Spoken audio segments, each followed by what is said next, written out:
Ladies and gentlemen, please stand for the national anthem performed by Joshua Rail.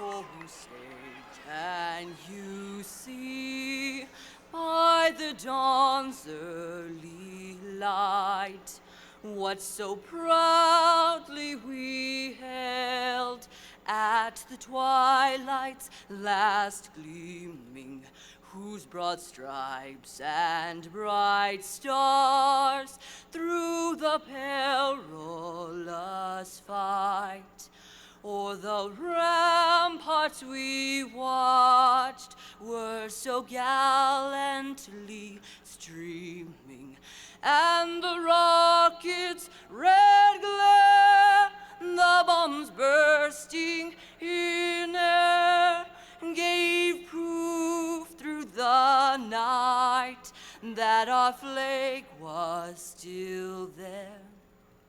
Oh, say does that star-spangled banner yet wave o'er the land of the free and the home of the brave?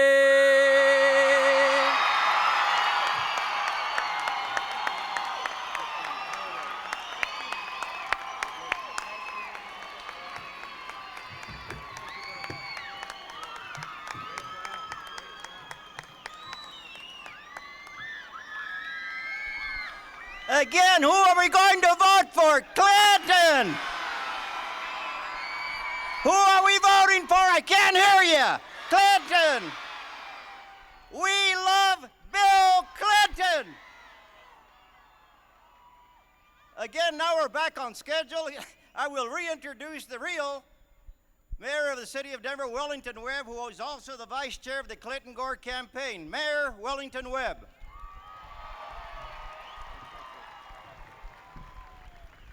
It is great to be in Pueblo. I just want to tell you, as a trustee for the U.S. Conference of Mayors, I want to report that across this country and throughout cities that crime is down. Neighborhoods and communities are reclaiming their streets. Drug dealers are being put in jail. And our kids are saying no to violence and no to crime. Now, I know your city may be somewhat different from ours. In 1993, we went through what was called a summer of violence. And we asked the president to join us after we had a young child shot in a drive-by shooting. We had two very important partners in our battle. The names were Bill Clinton and Al Gore.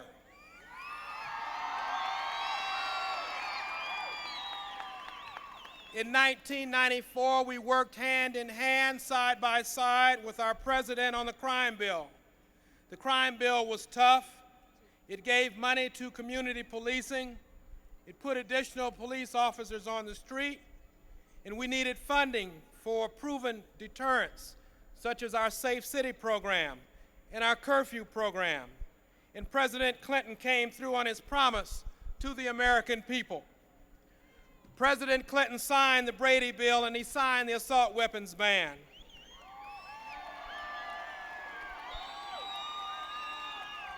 And he gave us new technology to help our police officers.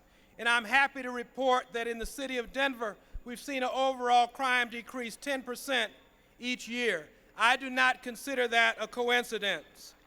Mr. President, I and the people of the city of Denver are pleased to report to you that this past summer, we did not have one gang-related homicide in the city of Denver due to your efforts.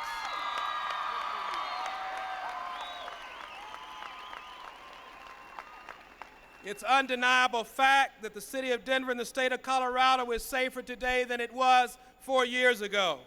And I want to thank the president for standing up against Bob Dole, Newt Gingrich, and Congressman Wayne Allard.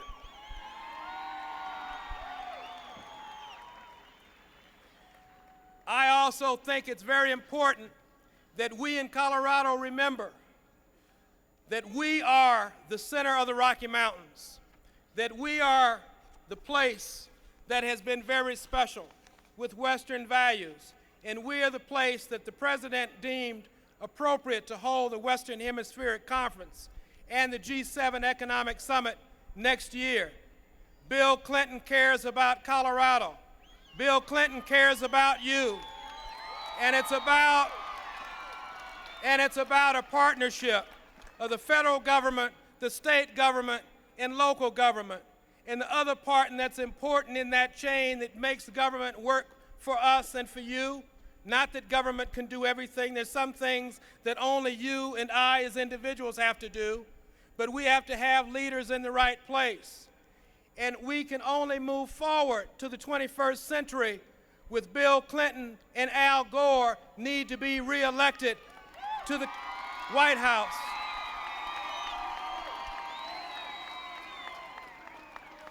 And the person that the President turns to on many occasions for advice and counsel is someone that we've all grown to love and respect, someone that is Colorado, that comes from small town roots, that has the kinds of values that reflect Colorado. Join me in recognizing and welcoming our governor, the governor of the state of Colorado, Roy Romer.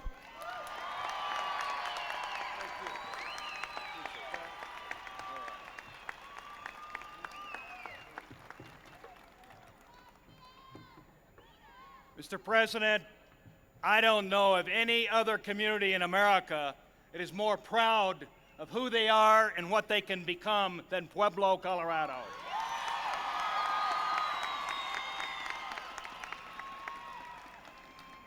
Mayor Fay Kostelic and the leadership of this community and this county in southern Colorado is absolutely a part of our tradition. And this is what puts this campaign in real focus. This is the most important election in our lifetime. I think we have an opportunity in this president and this vice president and in their program to take the hopes and aspirations of every one of our families so that our children will be able to grow and be educated and to learn the skills that they need to live the good life. We'll be able to live in communities that will be safe when the streets are there. To be able to find a way to preserve the beauty of our country and our state. This is a president that has a program, a message for America. And I just couldn't be more pleased to join with all of you to be sure that we're going to have 4 more years of Bill Clinton and Al Gore.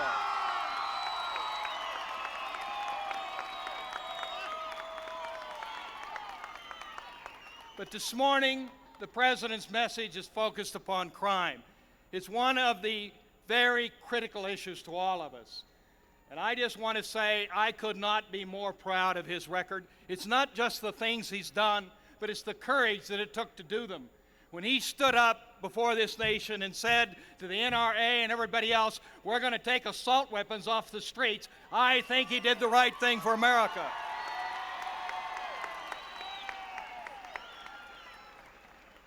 When he said to the Congress and to his opponent, Mr. Dole, I'm not going to let you appeal that assault weapon ban, I think he is stating our values.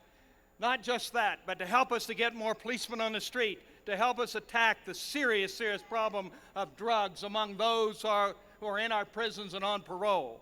This is a president who I believe can truly lead us into the 21st century. And I just want to say to you, I'm going to do everything I can between now and November. Why? Not just for the good of this country, not just for the good of the state, because I have 15 grandchildren, and I tell you, I care deeply about what happens to their future. To introduce the President this morning, I would like to introduce to you Pat Heine. Pat is a member of the police unit here in Pueblo. She's been on the force 7 years. She will give us an indication of how strong the police officers of this country appreciate the support and the continued commitment to law enforcement in this country. Pat Heine.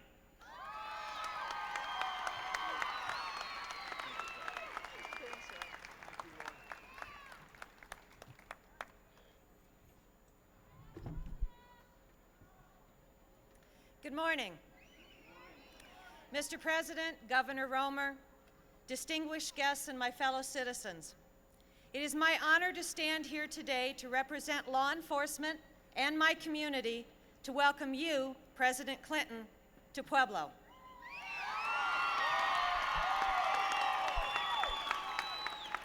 I am also proud to be able to say that in the fight to overcome the violence and the drug use that leads to the crimes against persons and property, Pueblo is able to take the lead because of the federal government programs enacted in the last 4 years. We see our plans for even more improvement as a colorful mosaic made up of pieces of many shapes and sizes. I would like to tell you about some of these pieces, Mr. President, because I think they will show you how the battles you fight in Washington for prevention efforts do make a difference in the trenches. The first piece might be considered the COPS program. The COPS grants have allowed us to hire 5 additional officers and thereby keep the school resource officers in our high schools where they work with and for our students.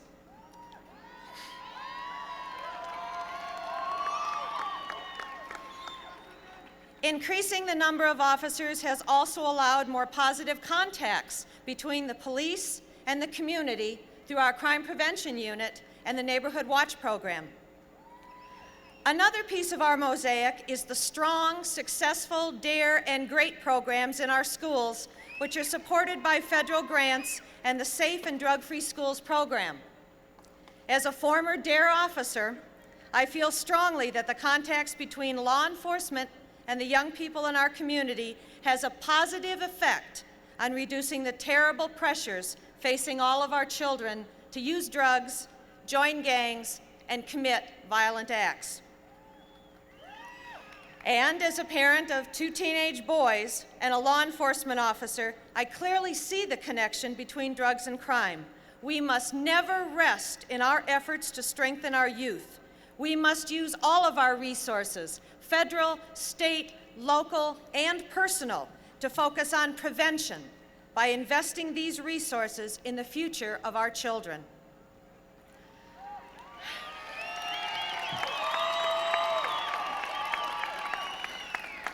Our mosaic also needs the pieces held by every citizen in our country.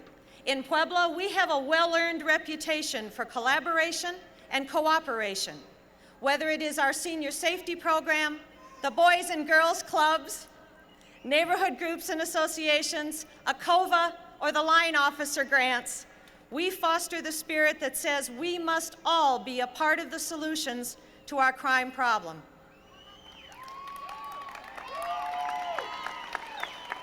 Each of us has a crime prevention piece to put in our mosaic. We can start a neighborhood watch group. We can support our DARE and SRO officers. We can work as volunteers helping the victims of crime. We can work with our young people already caught in the deadly drug trap and with those who want to resist.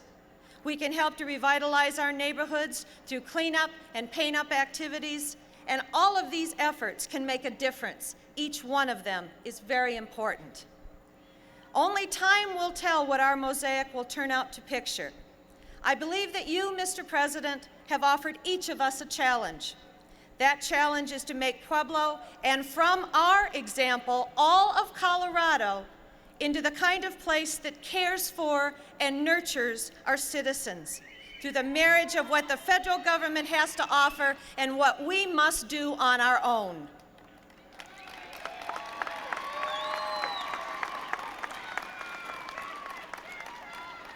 We look to the leadership in Washington to continue your efforts, Mr. President, and commit the resources needed by these and many other groups to provide the kind of community that can successfully raise our children. We want them to look to the next century with confidence and feel pride to build on the accomplishments of our generation. Thank you, Mr. President, for your efforts on behalf of law enforcement. We pledge in return to use these resources to make the future brighter for our children and for all of us.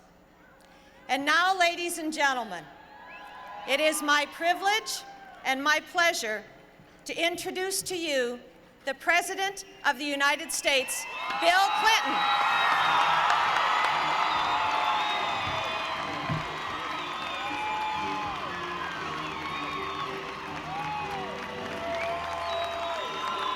Thank you. Thank you. Thank you very much. Good morning. It's great to be back in Pueblo again. I want to say first, Dr. Martinez, thank you for welcoming us here to the courthouse. And all of you who live here must be so proud of this magnificent building. I loved it. I think we should give Josh Rail another hand for doing such a good job on the national anthem. I want to thank all of those who spoke before me.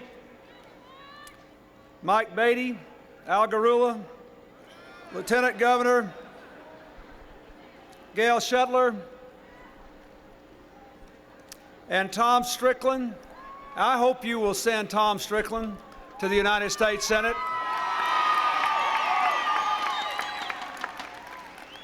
I have a lot of confidence in him, and as I'll say in a moment, when these people present themselves for Congress and the Senate, there are real consequences to your lives.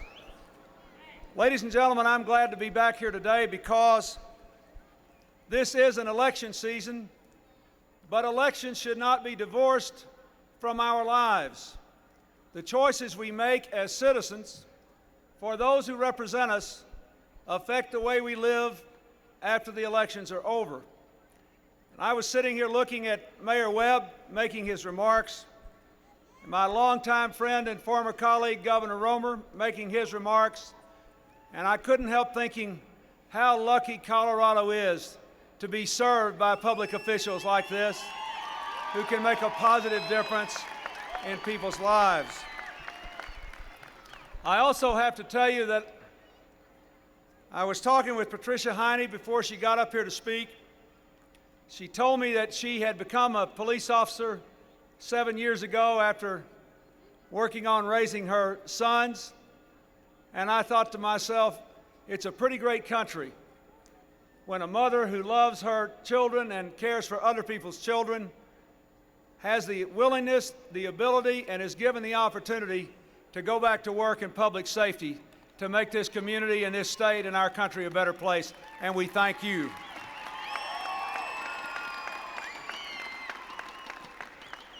Today I want to talk, as Governor Romer said and Mayor Webb said, about the issue of crime, about the link between crime and drugs, and about what we have to do to make our streets safer if we're going to realize our vision for the 21st century.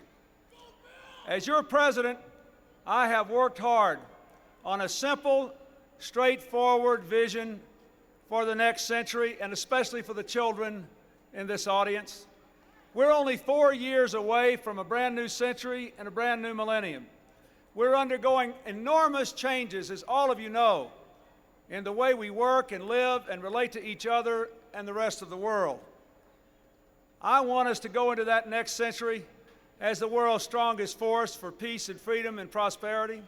I want us to go into the next century with all the American people in our mosaic from all different ethnic groups, all different walks of life, growing together and being stronger together in a close-knit community that help each other to make the most of their own lives.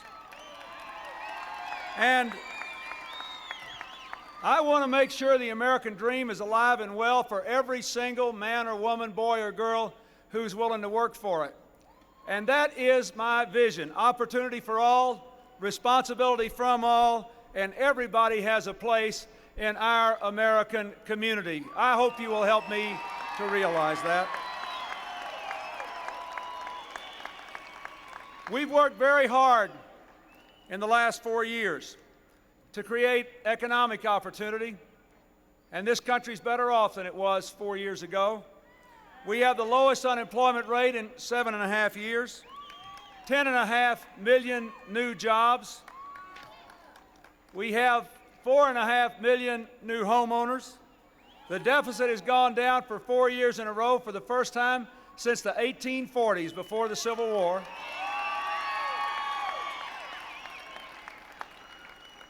Wages are rising again for average working people for the first time in a decade. There are 1.8 million fewer people on welfare today than there were the day I took the oath of office. Child support collections are up 40%. 40 million people have had their pensions protected. 12 million Americans have taken some time off in the family leave law, keeping their jobs while their babies were born or they had a sick parent they needed to take care of. The air is cleaner for 50 million Americans, and we have cleaned up more toxic waste dumps in 3 years than were cleaned up in the 12 years previous. We are moving in the right direction. On October the 1st, 10 million hard-working Americans will get a pay raise when the minimum wage law goes into effect, and that's a good thing for America.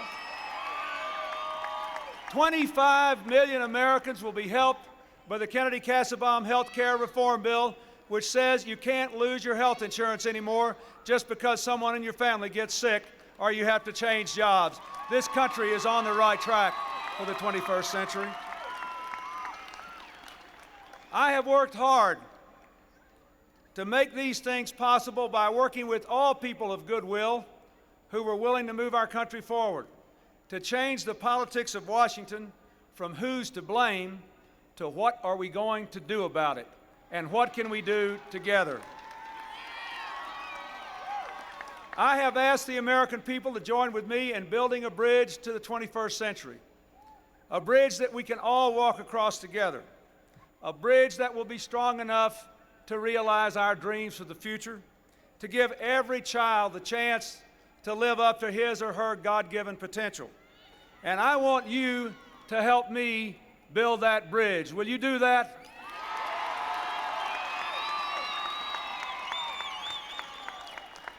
We have to make educational opportunity available for all. That means we have to create the most excellent system of education in the world for all of our children, without regard to their racial or ethnic background, or whether they're poor, rich, or middle class, whether they live in poor rural communities or big cities or someplace in between. I have a plan to make sure that every 8-year-old child in America will be able to read on his or her own by the year 2000, and we need to do that. If we keep to our commitment to make sure that every classroom and library in every school in the United States is hooked up to the information superhighway by the year 2000, every child, for the first time in the history of this country, every child will have access to the same information at the same level of quality in the same time as every other child, rich, poor, or middle class. That will revolutionize education, and we have to do that. And finally, let me say, in this great community, which has, among other things, a perfectly wonderful community college where I was the last time I came here, I want to ask you to help me make sure that in the next 4 years, we make 2 years of education after high school, the equivalent of a community college degree, just as universal in America as a high school diploma is today, by giving people a tax credit for the tuition there. By giving people a tax credit for the tuition cost at the typical community college, by giving our American people a $10,000 tax deduction per year for any tuition cost at any institution of higher education, undergraduate, graduate, community college, you name it, by letting the American people and letting more Americans take out more savings in an IRA, save that money, and then withdraw it tax-free to pay for college education, health care, or to buy a first-time home. That will build a bridge to the 21st century. To build that bridge, we have to keep this economy growing, steady, and strong until every American has a chance to benefit from it. That means we have to balance the budget, but we have to do it in the right way.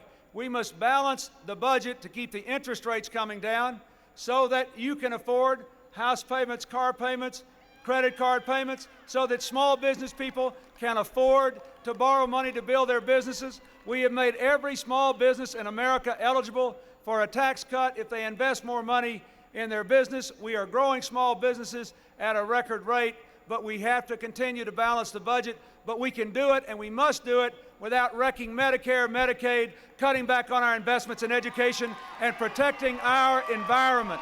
We have to do that. We have to build a bridge to the 21st century where families can succeed at home and at work. Most parents, whether the family is a one-parent or a two-parent household, most parents are working today, and most parents have to work. I hardly ever meet a family that doesn't tell me there have been some time in their lives when they've really faced a dilemma in the conflict between their obligations at work and their obligations at home. That's why we worked hard to pass the family leave law. That's why we worked hard to increase childhood immunizations, to increase Head Start, to pass the V-chip law to give parents the ability to control inappropriate programming and its access through television to the young children. That's why we've worked hard to protect our young people from the dangers of marketing and selling tobacco, which is illegal in every state, but prevalent in every state. And that's why I believe we should expand the family and medical leave law to say, in a very limited way, people also ought to be able to take their children to doctor's appointments and to the local parent-teacher conference without losing their jobs in this country.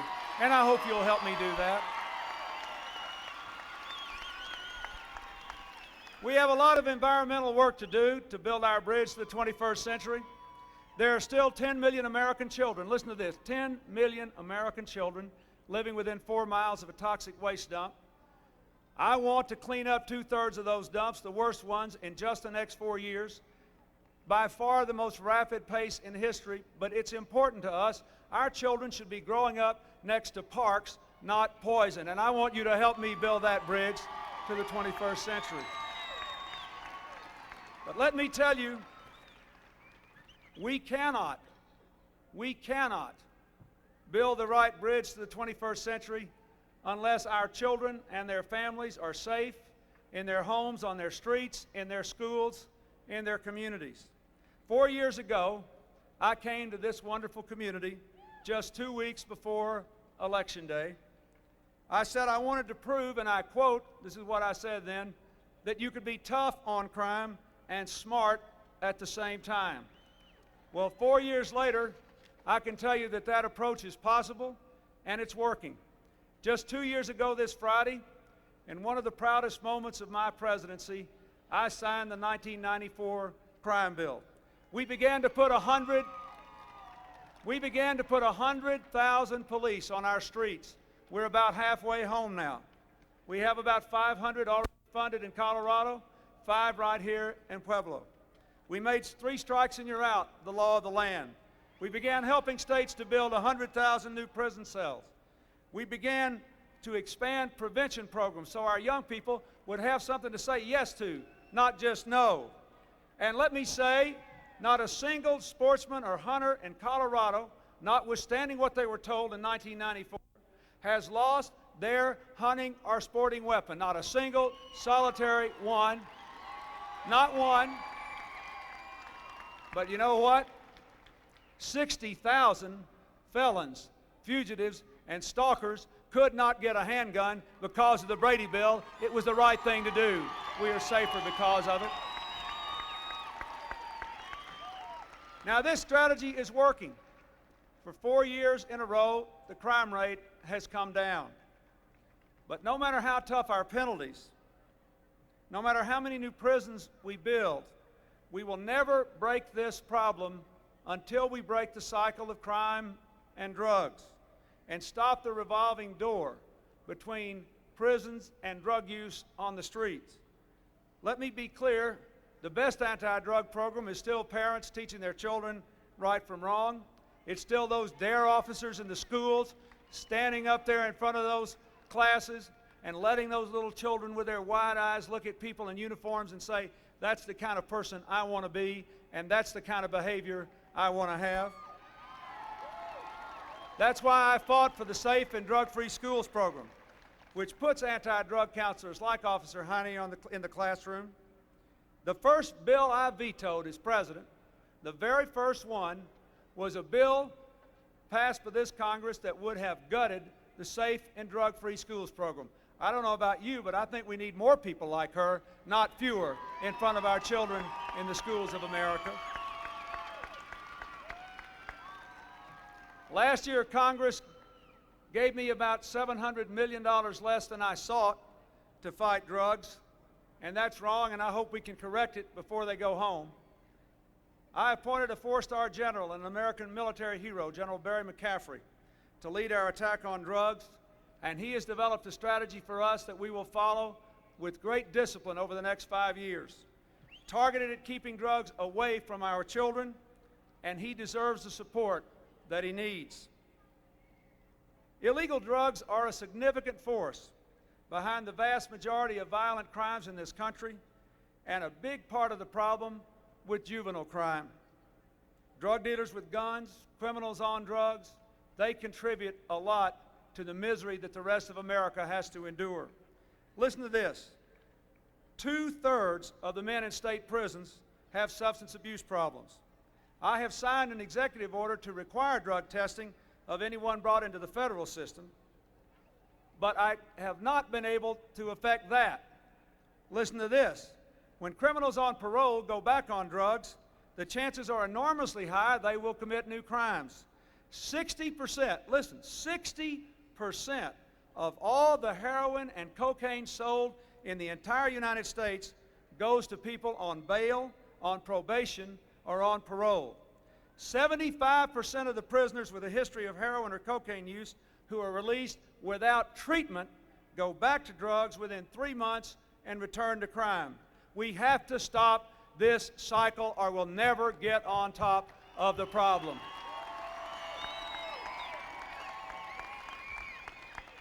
In spite of this problem, states often don't do much to test parolees or prisoners or provide adequate treatment. That has to be changed. Drugs don't belong in prisons or in the hands of parolees. Parole is not a license to break the law, use drugs, and slip back into crime. It is a chance to go straight and live a better life. So today I propose to offer legislation that will say to every state in the country, we are prepared to continue to use funds from our crime bill to help you build your prisons. But if you want that money, you now must start drug testing prisoners and parolees to break the cycle of crime and drugs. It's time to say to inmates, if you stay on drugs, you will stay in jail. If you want out of jail, you have to get off drugs. It's time to say to parolees, if you go back on drugs, you will go back to jail. If you want to stay on the street, stay off drugs. And I want you to help me send that message to America. We know the states are hard-pressed, and we intend to do our part. Today, the Department of Justice announced $27 million in grants to states for testing and intervention with prisoners to help them break this cycle. States can start using this money right now for drug testing and for intervention to help prisoners and parolees. And let me tell you something, folks. This is not an election year pledge. This will work. A new report shows that in Delaware, prisoners who got treatment in prison and during work release were 75% drug-free and 70% arrest-free after 18 months. But 80% of the prisoners who did not receive treatment went back on drugs, and 2 out of 3 were arrested again. It is simple. We know what to do. Now let's go do it. Let's build a bridge to the 21st century that breaks the cycle of crime and drugs.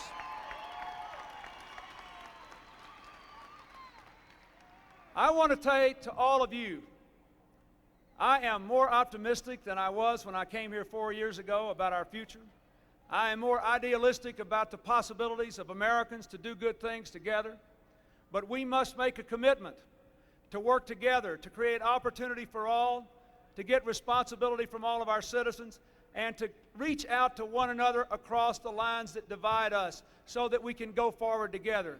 That is the bridge that I seek to build to the 21st century, and I hope you will help to build it. Thank you, and God bless you all.